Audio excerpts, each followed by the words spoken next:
Bismillahirrahmanirrahim.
Kepemimpinan para Khulafaur Rasyidin ini tidak detail ya, karena memang pertemuan kita yang terbatas waktunya, tapi mudah-mudahan ini bisa memberikan gambaran besar kepada kita semua terkait dengan capaian-capaian dan apa saja peran dan kerja-kerja besar yang sudah dilakukan oleh para Khulafaur Rasyidin ini. Ya, sebagaimana yang kita ketahui, mereka adalah orang-orang yang menggantikan kepemimpinan Rasulullah SAW. Ya, sebagaimana juga makna dari kata khalifah itu artinya juga pengganti. Maka dulu Abu Bakar sebetulnya diberi gelar sebagai Khalifatul Rasulillah, artinya yang menggantikan kepemimpinan Rasulullah SAW. Tapi kemudian khalifah yang kedua, yaitu Umar bin Khattab, tidak berkenan untuk disebut sebagai khalifah ya, karena agak panjang jadinya. Khalifatul Rasulillah, penggantinya Rasulullah. Maka beliau lebih memilih disebut sebagai Amirul Mukminin. Nah, Abu Bakar As-Siddiq, salah seorang sahabat Rasulullah SAW yang paling mulia di antara para sahabat. Beliau mendapatkan amanah untuk menggantikan Rasulullah SAW karena dari beberapa pertimbangan para sahabat, bahwa Abu Bakarlah yang paling layak di antara sahabat-sahabat lainnya untuk memimpin kaum muslimin menggantikan Rasulullah SAW. Beliau diangkat di Thaqifah Bani Sa'idah beberapa saat setelah wafatnya Rasulullah SAW, karena pada waktu itu orang-orang Ansor sudah mulai membicarakan tentang kepemimpinan siapa yang akan menggantikan Rasulullah SAW. Orang-orang Ansor berkumpul di Thaqifah Bani Sa'idah, kemudian mereka berencana untuk mengangkat Sa'ad bin Ubadah untuk menjadi khalifah menggantikan Rasulullah. Sampai kemudian cerita ini didengar oleh orang-orang Muhajirin, termasuk juga oleh Abu Bakar, Umar, dan Abu Ubaidah ibn Jarrah. Maka mereka bertiga ini datang ke Thaqifah Bani Sa'idah untuk membicarakan sebetulnya ada apa gerangan orang-orang Ansar itu sudah mulai membicarakan tentang kepemimpinan menggantikan Rasulullah SAW. Nah, setelah ada perbincangan, bahkan juga mungkin diselingi dengan perdebatan antara Muhajirin dan Ansar, ya, masing-masing pada awalnya merasa berhak untuk menjadi pemimpin, ya. Apakah itu pemimpinnya dari Ansar atau pemimpinnya dari Muhajirin, sama-sama merasa berhak. Tapi dengan kejernihan hati mereka, dengan kejernihan pikiran mereka, tanpa ada ambisi, ya, tapi semata-mata demi menghadirkan kemaslahatan bagi umat Islam saat itu, akhirnya mereka menerima pertimbangan-pertimbangan musyawarah pada waktu itu untuk mengangkat Abu Bakar As-Siddiq sebagai khalifah menggantikan Rasulullah SAW. Namun memang kepemimpinan Abu Bakar ini tidak lama, hanya singkat saja. Beliau memimpin selama kurang lebih 2 tahun. Jadi dari tahun 632 Masehi sampai tahun 634 Masehi, atau tahun ke-11 sampai tahun ke-13 Hijriah.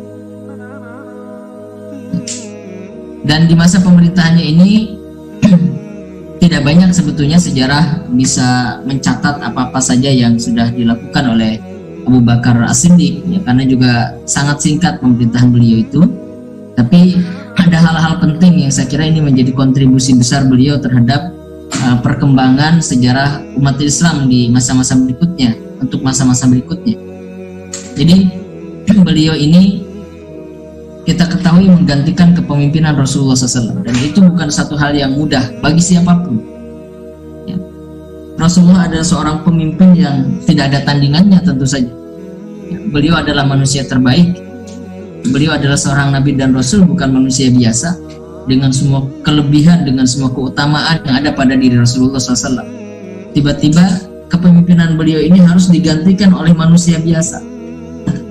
Nah, ini kan satu beban berat sesungguhnya, satu beban berat. Kita bisa bayangkan kalau itu terjadi hari ini gitu, tidak ada siapapun yang akan sanggup untuk menggantikan kepemimpinan Rasulullah SAW itu tanpa ada guncangan-guncangan yang dahsyat. Ya, jadi yang pertama, kontribusi besar yang sudah ditorehkan oleh Abu Bakar itu adalah beliau berhasil mengawal masa transisi, peralihan dari kepemimpinan Rasulullah kepada kepemimpinan manusia biasa. Ya, Abu Bakar sebagai manusia biasa. Ya, karena bisa jadi ada kemungkinan-kemungkinan, misalnya banyak orang yang murtad, ya, banyak orang yang berupaya untuk memisahkan diri dari kekuasaan kaum muslimin, ada banyak orang yang ingin melakukan pemberontakan dan seterusnya. Itu sangat mungkin, ya, karena mereka merasa bahwa dahulu mereka itu berbaiat, mereka menjalin kesepakatan itu dengan Rasulullah SAW sebagai seorang nabi. Maka ketika nabi itu wafat, maka semua kesepakatan itu tidak lagi berlaku. Memang ini muncul juga, tapi dengan adanya kepiawaian, dengan adanya kegesitan Abu Bakar dan ketegasan Abu Bakar As-Siddiq untuk bisa menyelesaikan persoalan-persoalan itu, hanya dalam waktu yang tidak lama semua gejolak-gejolak itu bisa diatasi oleh Abu Bakar As-Siddiq. Ya, jadi sekali lagi, Abu Bakar adalah sosok pemimpin yang berhasil mengawal masa transisi. Ini sekali lagi tidak mudah, ya, tidak mudah. Kita bisa bayangkan ada seorang pemimpin hebat, dicintai rakyatnya, disayangi rakyatnya, dia pemimpin yang adil, sudah memberikan kehidupan yang kondusif, kehidupan yang nyaman bagi rakyatnya, kemudian meninggal. Nah, biasanya pemimpin berikutnya itu akan terbebani gitu dengan kualitas pemimpin sebelumnya. Nanti orang akan membanding-bandingkan, dulu ketika kami dipimpin oleh si fulan, kami bisa hidup sejahtera, tapi kamu tidak, dan seterusnya. Itu akan nanti dibanding-bandingkan seperti itu. Ya. Nah, Abu Bakar bisa mengawal semua situasi transisi ini dengan sangat baik, ya, sehingga situasi kaum muslimin ya relatif stabil, meskipun ada gejolak-gejolak itu, tapi sekali lagi semua gejolak itu bisa diatasi oleh Abu Bakar As-Siddiq. Nah, di antara gejolak yang muncul itu adalah adanya nabi-nabi palsu yang rupanya juga mendapatkan pengikut yang cukup banyak. Ada nabi-nabi palsu seperti Tulaiha, kemudian ada bahkan seorang nabi palsu dari kalangan kaum perempuan namanya Sajjah binti Harith. Kemudian ada Musailamah Al-Kadzab. Nah, semua itu disikapi dengan tegas oleh Abu Bakar. Mereka diperangi karena sudah jelas mereka melakukan penyimpangan-penyimpangan. Diperangi oleh Abu Bakar As-Siddiq. Di masa Rasulullah sebetulnya sudah ada mulai bermunculan gerakan nabi palsu ini, seperti halnya Tulaiha. Tulaiha itu dia sudah menyatakan diri sebagai nabi itu semenjak masa Rasulullah SAW. Tetapi oleh Rasulullah mereka ini dibiarkan saja. Mereka dibiarkan karena Rasulullah yakin bahwa kebenaran itu nanti yang akan diyakini oleh orang-orang. Tapi pada masa Abu Bakar ini tidak bisa lagi dibiarkan karena saat itu Rasulullah sudah tiada. Kalau dibiarkan gerakan ini bisa semakin besar, bisa semakin besar. Dan mereka juga saling terhubung satu sama lain, antara Tulaihah kemudian Musailamah dan Sajjah itu saling terhubung satu sama lain. Ya, mereka mengadakan semacam konspirasi ya untuk melemahkan kaum muslimin. Ya. Dan sekali lagi Abu Bakar bertindak tegas terhadap mereka. Diperangi, dan perang yang terbesar dalam rangka untuk memerangi para nabi palsu ini terjadi pada perang Yamamah. Ya. Pada perang Yamamah bahkan karena pertempuran inilah kemudian banyak para sahabat penghafal Al-Quran yang wafat, yang mendapatkan kesyahidannya. Ya, ada sekitar 70 orang para penghafal Quran yang wafat dalam perang Yamamah ini. Tapi pada akhirnya semua gerakan nabi-nabi palsu itu bisa ditumpas, ya, bisa dihilangkan oleh Abu Bakar As-Siddiq. Yang kedua, gejolak yang muncul itu adalah adanya kelompok-kelompok yang menolak untuk membayar zakat karena mereka menganggap membayar zakat itu kepada Rasulullah. Nah, jadi mereka ini orang-orang yang baru keislamannya, sehingga mereka belum paham secara utuh bahwa zakat itu sebetulnya bukan dibayarkan kepada Rasulullah, tetapi merupakan kewajiban setiap muslim, ya, yang diberikan kepada mustahik, kepada orang-orang yang berhak menerima zakat, bukan diberikan kepada Rasul.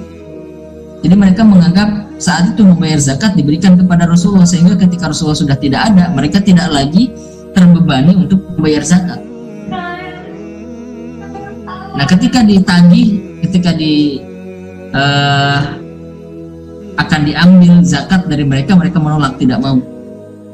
Orang-orang seperti ini oleh Abu Bakar As-Siddiq kemudian diperangi, meskipun pada waktu itu ada semacam penolakan dari Umar bin Khattab. Ya, Umar bin Khattab mengatakan, wahai Abu Bakar, mereka ini bagaimanapun masih berpegang pada syahadat, masih memiliki syahadatnya. Artinya Umar bin Khattab menganggap mereka ini masih muslim dan tidak boleh menumpahkan darah seorang muslim. Kan begitu ya? Setiap orang yang bersyahadat tidak boleh ditumpahkan darahnya. Nah, itu pendapatnya Umar, tetapi Abu Bakar kemudian menjelaskan, beliau mengatakan tidak akan aku biarkan orang-orang yang melakukan ibadah di masa Rasulullah SAW kemudian meninggalkannya, atau menunaikan kewajiban di masa Rasulullah kemudian meninggalkannya pada masa pemerintahan. Tidak akan aku biarkan.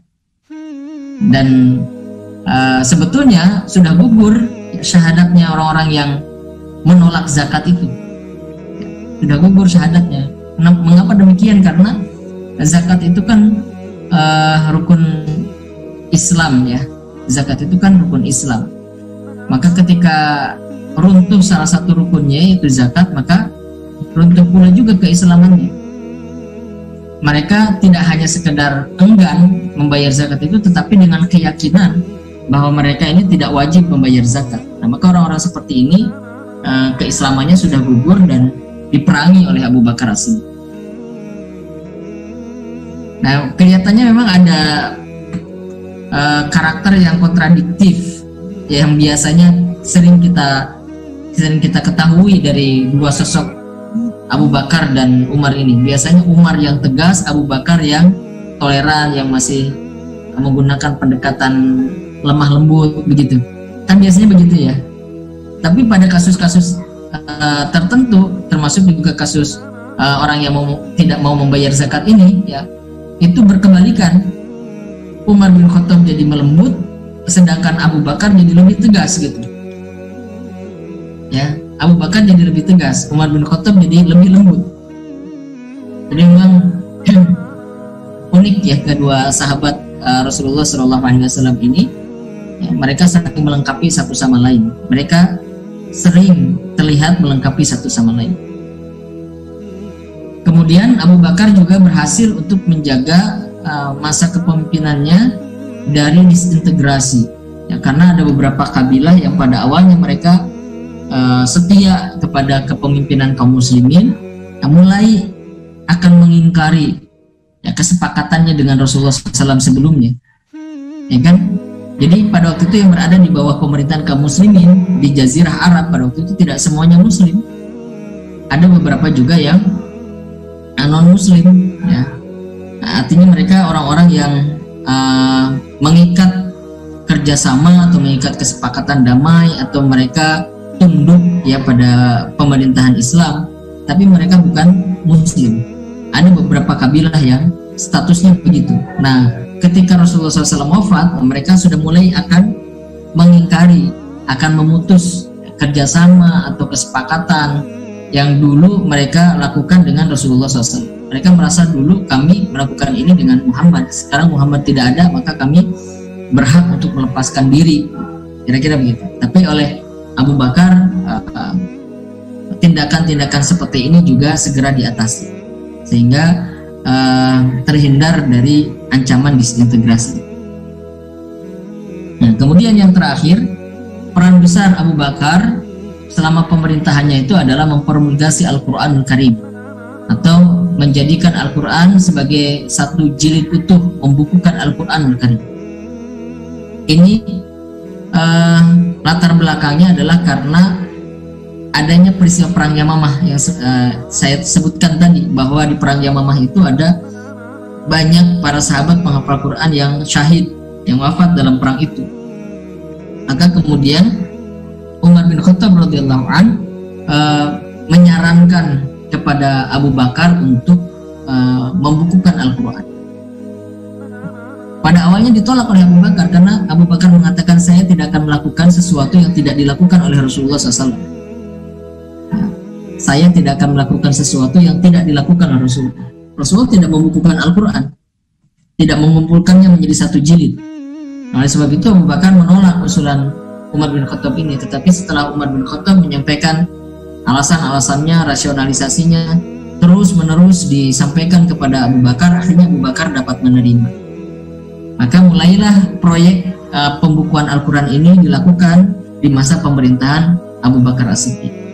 Ya, langkah pertamanya adalah dengan membuat panitia atau membentuk panitia pembukuan Al-Quran itu. Ya, dibentuk panitianya. Panitia ini dikomandoi oleh Zaid bin Thabit, dikomandoi oleh sahabat Rasulullah bernama Zaid bin Thabit. Dia ditugaskan untuk memimpin proyek pembukuan Al-Quran itu. Nah, yang dilakukan oleh Zaid bin Thabit pada waktu itu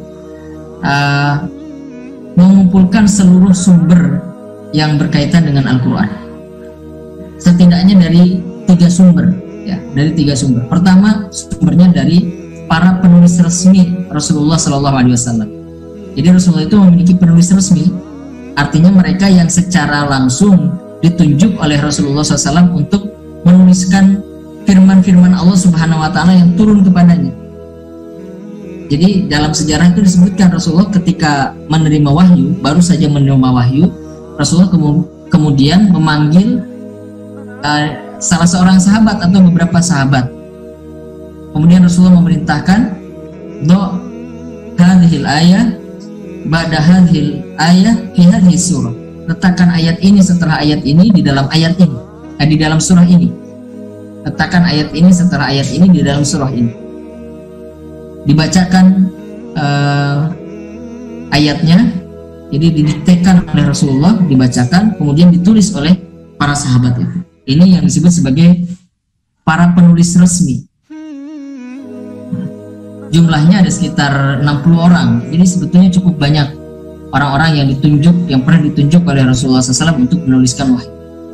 Nah, kemudian mereka simpan itu tulisan-tulisan itu masing-masing, ya, masih terpisah-pisah dalam lembaran-lembaran yang terpisah-pisah dan dengan sarana yang berbeda-beda. Ada yang menuliskannya di lontar, ada yang menuliskannya di kertas, ada yang menuliskannya di tembikar dan seterusnya.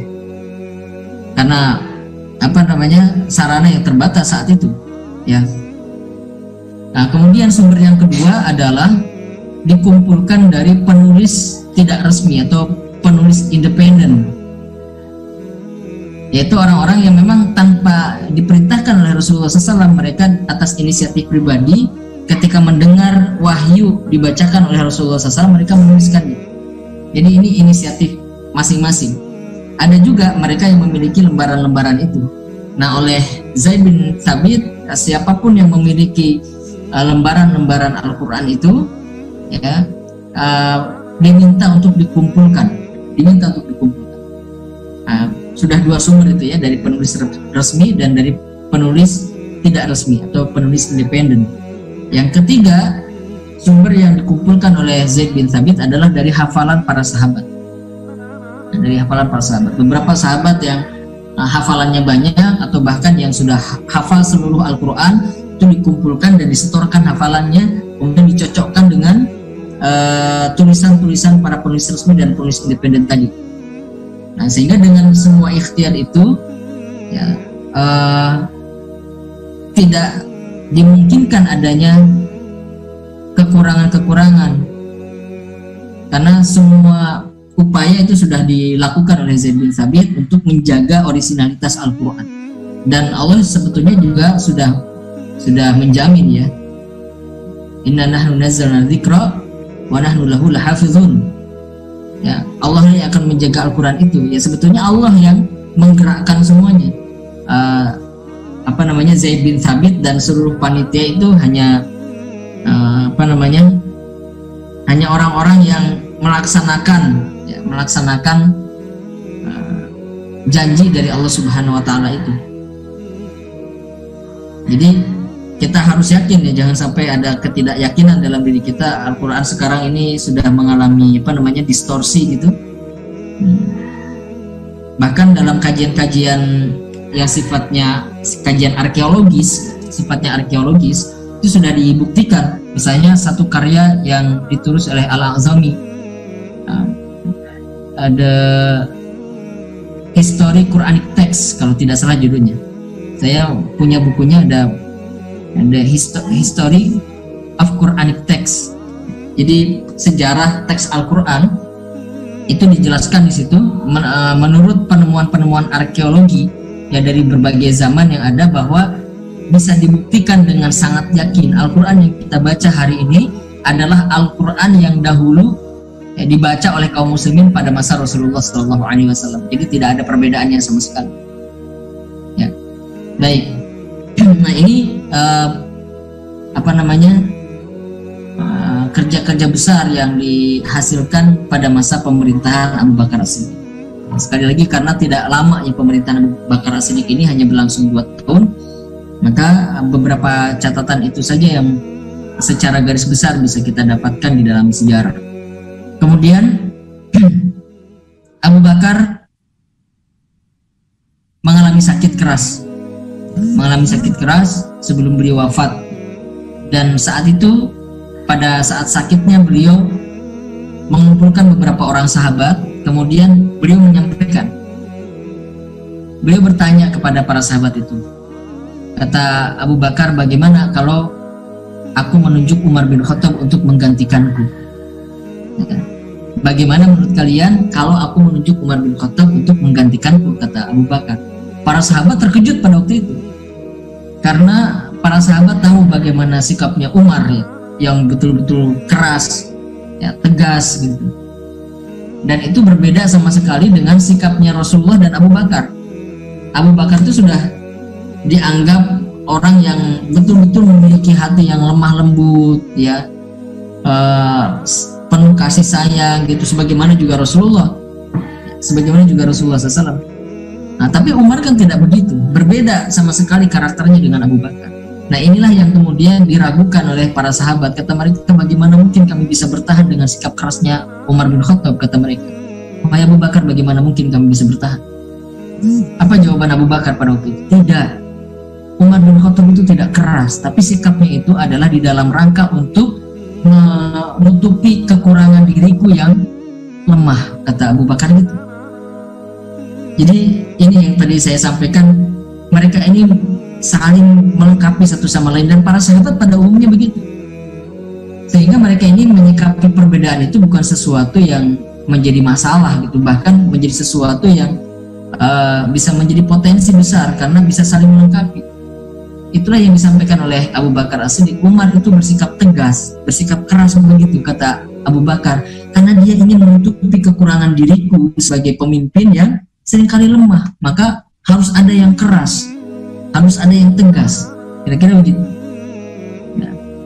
Nah, dengan semua pertimbangan yang disampaikan oleh Abu Bakar As-Siddiq, akhirnya kaum muslimin sepakat untuk mengangkat Umar bin Khattab sebagai khalifah sepeninggalnya Abu Bakar As-Siddiq. Maka dibaiatlah Umar bin Khattab pada tahun 634 Masehi atau tahun ke-13 Hijriah menjadi pemimpin kaum muslimin. Beliau memimpin selama kurang lebih 10 tahun, dari tahun 634 Masehi sampai tahun 644 Masehi atau tahun ke-13 sampai tahun ke-23 Hijriah. 10 tahun. Ini relatif lebih lama dibandingkan dengan masa pemerintahannya Abu Bakar As-Siddiq. Ada banyak prestasi yang ditorehkan oleh Umar bin Khattab radhiyallahu anhu, dan tentu saja ini tidak terlepas dari upaya yang sudah dilakukan oleh Abu Bakar. Tadi Abu Bakar itu sebetulnya peran utamanya atau kerja besar yang paling dominan pada masa pemerintahan Abu Bakar itu adalah beliau bisa mewariskan satu kondisi yang stabil bagi pemerintahan Umar. Jadi Umar sebetulnya tentu saja akan lebih sulit, akan lebih lama lagi untuk mengkondisikan kaum muslimin secara internal kalau persoalan-persoalan yang ada di masa Abu Bakar itu tidak terselesaikan. Tapi semua persoalan itu terselesaikan di masa Abu Bakar, kondisi kaum muslimin dalam keadaan stabil, kemudian Abu Bakar wafat, situasi itu diwariskan kepada Umar. Nah, Umar mewarisi situasi dari Abu Bakar dalam keadaan kaum muslimin itu stabil gitu. Tidak banyak persoalan, sehingga langsung bisa memacu pemerintahannya, kepemimpinannya itu untuk melakukan penataan-penataan yang lebih lanjut. Jadi ini satu kesinambungan ya, bahwa memang banyak prestasi-prestasi ditorehkan oleh Umar bin Khattab, banyak sekali. Tetapi sekali lagi kita tidak boleh menafikan kepemimpinan Abu Bakar yang memang beliau ini sudah mewariskan satu kondisi yang stabil bagi pemerintahan Umar bin Khattab, sehingga beliau langsung bisa memacu ya pemerintahannya untuk satu perkembangan yang lebih maju. Apa yang dilakukan oleh Umar bin Khattab? Yang pertama, beliau adalah melakukan penataan pada lembaga-lembaga dan instansi-instansi di pemerintahannya. Jadi beliau banyak sekali membentuk instansi-instansi dan lembaga-lembaga pemerintahan. Ada banyak, misalnya ada pengawas pasar, kemudian ada polisi, bahkan jadi keamanan di dalam kota. Kemudian juga beliau menempatkan gubernurnya di setiap provinsi. Beliau juga mengangkat qadhi, mengangkat hakim ya, dan mengangkat seluruh perangkat pemerintahan di setiap daerah. Jadi di setiap daerah itu ada gubernurnya, ada wakilnya, terus ada qadhinya, nanti ada pengawas pasarnya, ada polisinya, dan seterusnya. Itu semua dibentuk pada masa Umar bin Khattab. Dan di masa Umar bin Khattab ini pula kita, atau pemerintahan Islam ya, politik Islam mulai mengenal apa yang kita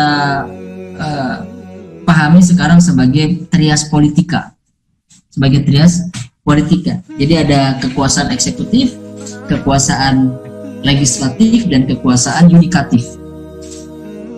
Di masa Rasulullah dan di masa Abu Bakar itu tidak dikenal, karena semuanya terpusat pada diri Rasulullah dan pada diri Abu Bakar As-Siddiq. Yang menjadi eksekutifnya siapa? Rasulullah. Yang menjadi legislatifnya Rasulullah juga. Yang buat undang-undang, aturan, ya, hukum, Rasulullah juga. Kemudian yang menjadi yudikatifnya, hakimnya siapa? pengadilannya di mana? Ya Rasulullah SAW juga. Jadi kalau ada persoalan ya diadukannya kepada Rasulullah. Rasulullah yang memutuskan nanti bagaimana pengadilannya. Dalam pemerintahan Abu Bakar juga demikian. Abu Bakar melanjutkan pola yang dibangun oleh Rasulullah SAW. Jadi eksekutifnya Abu Bakar, legislatifnya Abu Bakar, yudikatifnya juga Abu Bakar. Tapi di masa Umar, ya, beliau sudah mulai membagi peran-peran itu secara lebih spesifik. Eksekutifnya ada pada Umar, yudikatifnya ada pada qadhi, ada pada hakim. Jadi kalau ada persoalan-persoalan tidak lagi langsung diadukan kepada Umar, meskipun ada sebagian yang kepada Umar, tapi banyak pula yang atau lebih banyak yang diadukan kepada qadhi, kepada hakim. Hakim inilah nanti yang akan memutuskan perkara. Kemudian di masa akhir kepemimpinan Umar bin Khattab, beliau juga membentuk satu badan yang kemudian dikenal sebagai Ahlul Halli wal Aqdi. Ya, sebagai Ahlul Halli wal Aqdi, beliau menunjuk 6 orang sahabat untuk menjadi dewan musyawarah.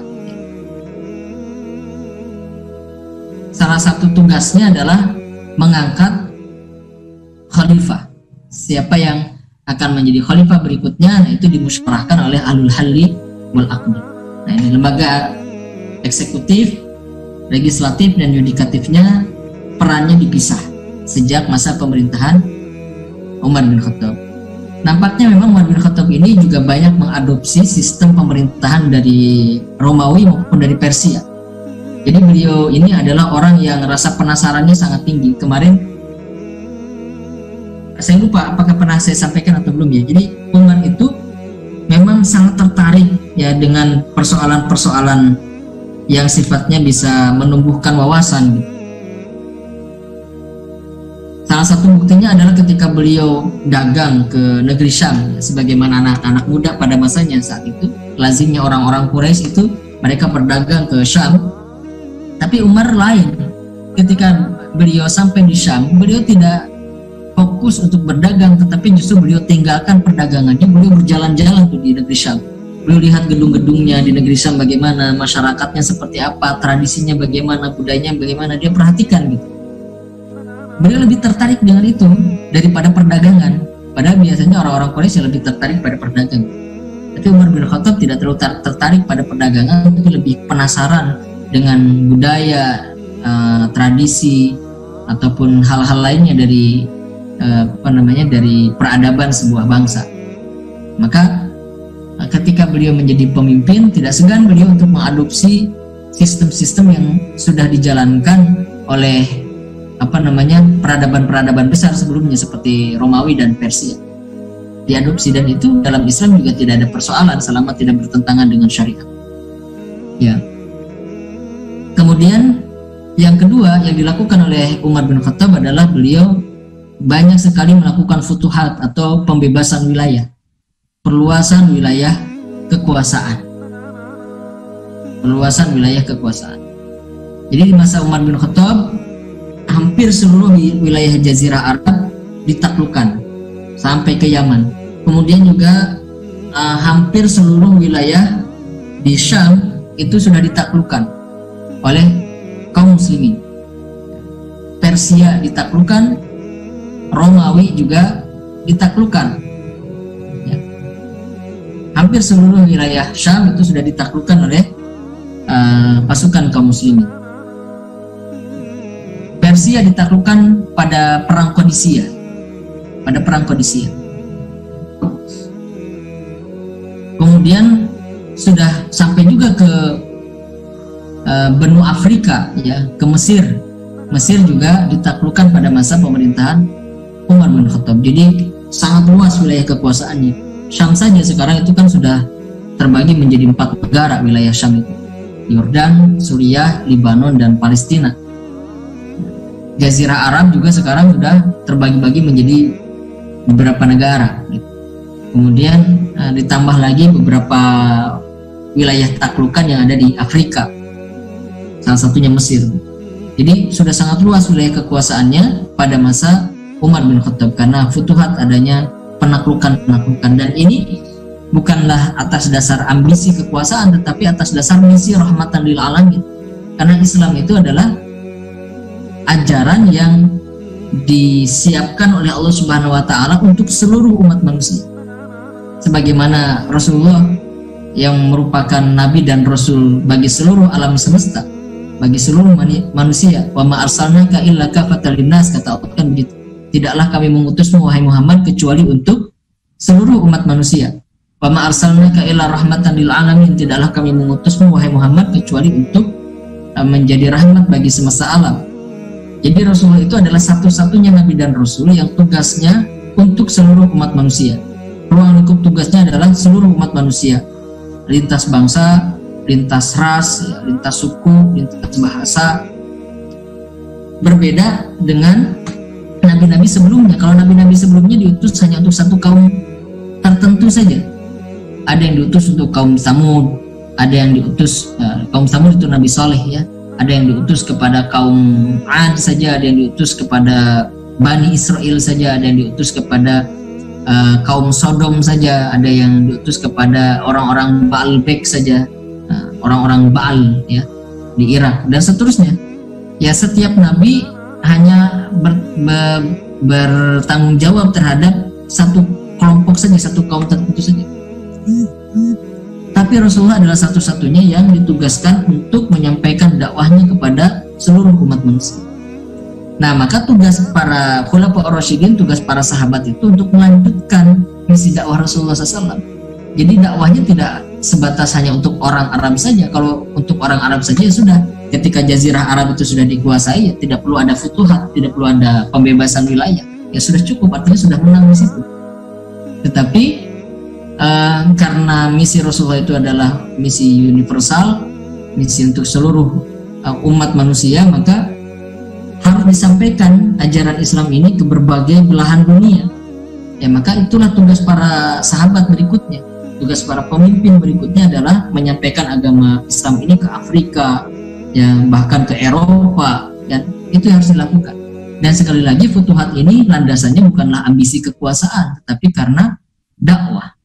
Kemarin saya pernah menyampaikan, kalau tidak salah ketika pembahasan tentang alasan-alasan perang ya, termasuk diantaranya futuhat, itu pembebasan wilayah. Jadi ketika membebaskan wilayah itu, kaum muslimin yang yang menjadi sasaran utama itu adalah kepala negaranya, pemimpin yang ada di wilayah itu. Kalau pemimpin di wilayah itu membebaskan masyarakatnya untuk memeluk agama apapun termasuk Islam, maka akan dibiarkan dan bahkan akan menjalin persahabatan. Umat Islam berupaya untuk menjadi sahabatnya. Tapi kalau ada seorang pemimpin diktator, otoriter, ya, dia tidak mengizinkan rakyatnya untuk memeluk agama apapun selain agama dirinya, misalnya, ya maka itulah yang diperangi. Nanti dimakzulkan dia, diturunkan, diperangi, sampai akhirnya dia dapat dikalahkan, kemudian digantikan kepemimpinannya oleh kaum muslimin. Saat itulah kaum muslimin akan memberikan keadilan, kebebasan bagi siapapun. Yang mau menganut agama Nasrani silahkan, mau yang menganut agama Yahudi silahkan, yang masih musyrik bahkan dibiarkan ya. Nah, yang Islam tentu saja akan didorong. Nanti langkah berikutnya adalah dakwah. Langkah berikutnya adalah dakwah. Nah, jadi futuhat itu prinsipnya demikian. Futuhat itu yang diperangi bukan rakyatnya, yang diperangi adalah pemerintahnya atau penguasanya di wilayah itu. Kemudian ada sifat-sifat kepemimpinan Umar bin Khattab yang khas pada pemerintahannya, yaitu pemerintahan Umar bin Khattab itu pemerintahan yang sangat sederhana, mengutamakan kesederhanaan. Dan memang Umar itu belajar banyak tentu saja dari Rasulullah SAW. Ya, Umar melihat betul bagaimana kesederhanaan Rasulullah SAW sebagai seorang pemimpin. Umar pernah menangis karena melihat Rasulullah SAW bangkit dari tidurnya, sedangkan di punggungnya membekas alas tidur yang dipakai oleh Rasulullah SAW. Artinya sangat keras ya alas tidurnya Rasulullah SAW. Kita saja tidur masih bisa beralaskan kasur yang empuk. Nah, tapi Rasulullah sebagai pemimpin besar pada waktu itu, ya, kehidupannya sangat sederhana. Meskipun Rasulullah sebetulnya mampu saja untuk bisa mendapatkan kenyamanan yang standar lah, yang minimalis bisa saja. Tapi Rasulullah tidak menggunakan kesempatan itu. Beliau lebih memikirkan nasibnya ahlu sufah, misalnya nasib para sahabat yang banyak membutuhkan. Bahkan beliau juga tidak lebih mengutamakan keluarganya daripada orang yang membutuhkan. Kita ingat Fatimah pernah meminta seorang budak kepada Rasulullah SAW hanya untuk membantu pekerjaan rumahnya. Dan sebetulnya Rasulullah mampu. Dari ghanimah saja Rasulullah mendapatkan bagian 1/5. Ya, itu kalau dikumpul-kumpulkan banyak sekali asetnya Rasulullah itu. Tapi Rasulullah mengatakan kepada Fatimah bahwa orang-orang yang ada di Sufah, ahlu Sufah itu lebih membutuhkan daripada Fatimah.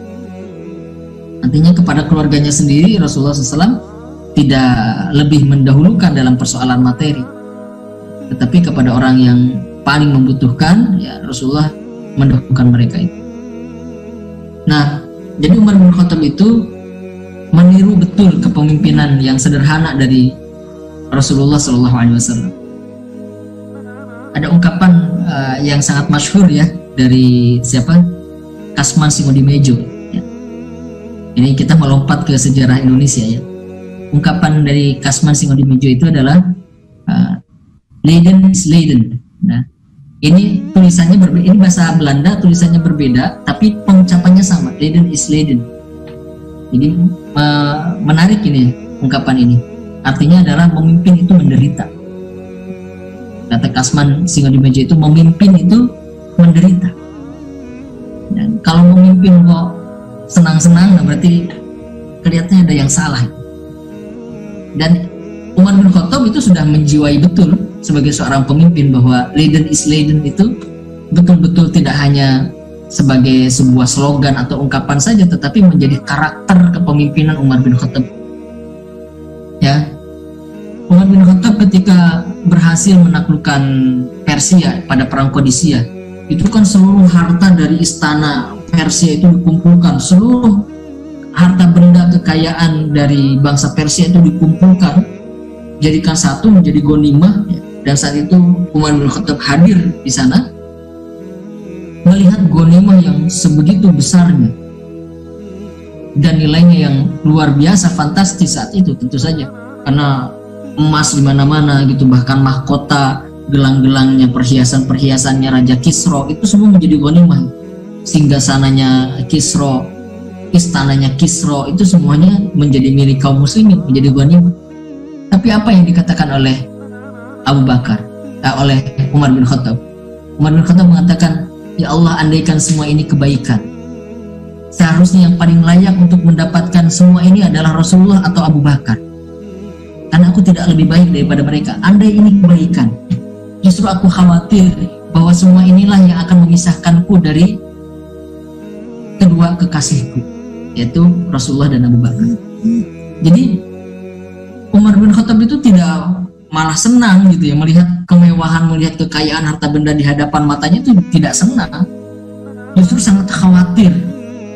Kenapa? Kata Umar, kalau ini memang sebuah kebaikan, kalau betul-betul sebuah kebaikan, mestinya yang paling layak untuk mendapatkan kebaikan ini adalah Rasulullah atau Abu Bakar, karena mereka yang lebih baik gitu. Kenapa itu tidak terjadi pada masa Rasulullah, tidak terjadi pada masa Abu Bakar? Jangan-jangan ini justru keburukan yang bisa memisahkan diriku dengan dua kekasihku, kata Umar bin Khattab. Jadi Umar itu sangat waspada terhadap dunia, itu sangat waspada beliau. Beliau hanya punya dua baju di rumahnya itu, yang satu dipakai untuk masjid, yang satu dipakai untuk sehari-hari, untuk kegiatan yang lain. Seorang khalifah hanya memiliki dua helai baju. Berapa baju yang kita punya di lemari kita, yang kadang-kadang tidak terpakai karena saking banyak.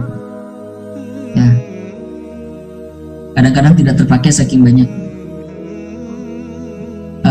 Umar bin Khattab juga pernah didapati oleh seorang utusan dari Romawi yang ingin datang menemui pemimpin Madinah saat itu. Umar bin Khattab datang dia ke Madinah, kemudian dia bertanya, di mana pemimpin kalian, Umar bin Khattab. Kemudian dituntun oleh para sahabat untuk menemui Umar. Nah, saat itu Umar sedang tidur di bawah sebuah pohon kurma beralaskan tanah. Jadi letakkan di tanah saja, tidak ada alasnya, tidak ada tikar, bahkan langsung tidur. Dan itu dinikmati betul oleh Umar bin Khattab karena Umar tidak pernah menzalimi siapapun gitu. Dan utusan Romawi ini sangat terkejut kan, bagaimana mungkin seorang pemimpin yang disegani pada waktu itu memilih sikap yang seperti itu jika dibandingkan dengan Raja Persia, jika dibandingkan dengan Raja Romawi yang bisa duduk atau bisa sambil tidur bertelekan bantal-bantal empuk, ya, kasur yang empuk. Sedangkan Umar bin Khattab hanya seperti itu keadaan. Jadi sangat sederhana. Dan karakter kesederhanaan ini kemudian dibawa pada pemerintahannya. Artinya ini juga diterapkan pada seluruh pejabat. Pada seluruh pejabatnya. Umar itu tegas. Tidak boleh ada pejabat yang pola hidupnya itu berbeda, gaya hidupnya berbeda dengan masyarakat pada umumnya yang dia pimpin. Jadi seorang gubernur di satu provinsi di masa pemerintahan Umar itu tidak boleh makannya jauh berbeda dari makanannya masyarakat setempat.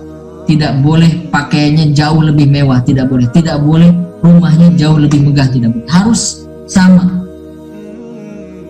Harus tidak ada bedanya rumah seorang gubernur dengan rumah rakyatnya, itu tidak boleh beda. Ya kalaupun ada beda ya sedikit lah gitu. Tidak mencolok. Ya, pakaiannya juga ya pakaian biasa saja, pakaian rakyat biasa, tidak dengan jubah, tidak dengan pernak-pernik, perhiasan, tidak pakai mahkota gitu. Ya. Dan kalau didapati oleh Umar bin Khattab ada pejabat-pejabatnya yang melakukan itu, maka akan langsung dipecat, digantikan dengan gubernur yang lainnya. Itu tegas begitu Umar bin Khattab itu. Tidak ada toleransi dalam hal ini. Tidak ada tawar menawar. Karena Umar juga mempraktekkan itu. Yang dipakai Umar adalah yang dipakai rakyat. Rumahnya Umar juga seperti rumahnya orang-orang Madinah pada umumnya. Beliau tidak di sana, beliau tidak membangun gedung. Itu juga diterapkan kepada pejabat-pejabat. Jadi hidupnya sangat sederhana. Kemudian yang kedua, karakter kepemimpinan Umar itu empati. Jadi Umar itu tidak akan pernah bisa tidur nyenyak sebelum beliau memastikan rakyatnya tidur dalam keadaan terpenuhi kebutuhannya. Maka yang sering beliau lakukan adalah patroli. Ya, patroli di malam hari. Sebelum tidur beliau patroli dulu, memasuki gang-gang di kota Madinah, dicek adakah masyarakatnya yang masih kelaparan, yang masih belum selesai urusannya, yang masih dibebani hutang, yang masih dan seterusnya. Itu dicek oleh Umar bin Khattab. Kalau sudah merasa selesai urusannya, bagaimana? Belusukan maksudnya. Belusukan. Ya, belusukan. Ya, istilah kita sekarang belusukan. Itu bukan untuk ini ya, bukan untuk pencitraan ya belusukan. Tapi betul-betul keluar dari rasa empati itu ya, keluar dari rasa empati. Makanya Umar itu kan beberapa kali justru mendapati persoalan-persoalan di malam hari di sini. Ya, mendapati persoalan di malam hari, misalnya ketika beliau belusukan itu ya di malam hari, patroli di malam hari itu ada beliau mendapati seorang perempuan di dalam rumahnya itu sedang mengadu kepada Allah karena rasa kangen terhadap suaminya yang sedang berjuang di medan pertempuran. Zaman dulu kan masih pertempuran ya. Suaminya sudah lama nggak pulang. Perempuan ini kangen kepada suaminya. Dia meratap-ratap di malam hari itu, suaranya terdengar oleh Umar yang lewat di samping rumah. Nah, ini Umar tidak membiarkan peristiwa ini biasa saja gitu. Ini menjadi persoalan dirinya sebagai pemimpin. Maka saat itu Umar langsung menemui putrinya, kemudian bertanya kepada putrinya, kira-kira perempuan itu pada umumnya bertahan untuk ditinggalkan suaminya berapa lama? Batas maksimalnya itu. Kata putrinya 4 bulan.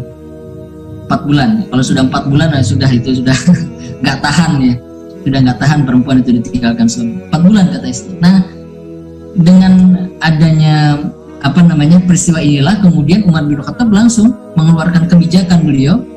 Jadi setiap 4 bulan sekali itu di rolling ya, diganti prajurit yang ada di medan pertempuran pulang, bertemu dengan keluarganya, termasuk dengan istrinya, dengan anak-anaknya, ya.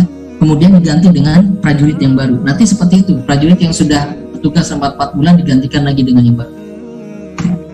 Itu hasil dari patrolinya, hasil dari belusukan Umar di malam hari.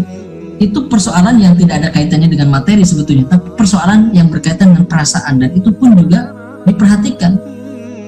Ada berkaitan dengan perasaan, berkaitan dengan psikologis, berkaitan dengan batin, ya, atau juga ya berkaitan dengan kebutuhan biologis, misalnya begitu. Itu juga diperhatikan oleh Umar bin Khattab.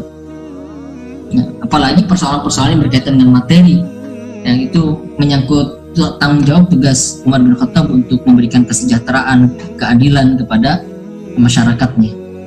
Ya. Hasil belusukan Umar bin Khattab juga yang paling terkenal ya adalah ketika beliau mendapati seorang penjual susu, gitu ya, seorang penjual susu. Ada percakapan antara seorang ibu dengan putrinya. Sang ibu memerintahkan kepada putrinya untuk mencampur susu yang akan dijualnya dengan air. Jadi biar lebih banyak ya, biar lebih banyak.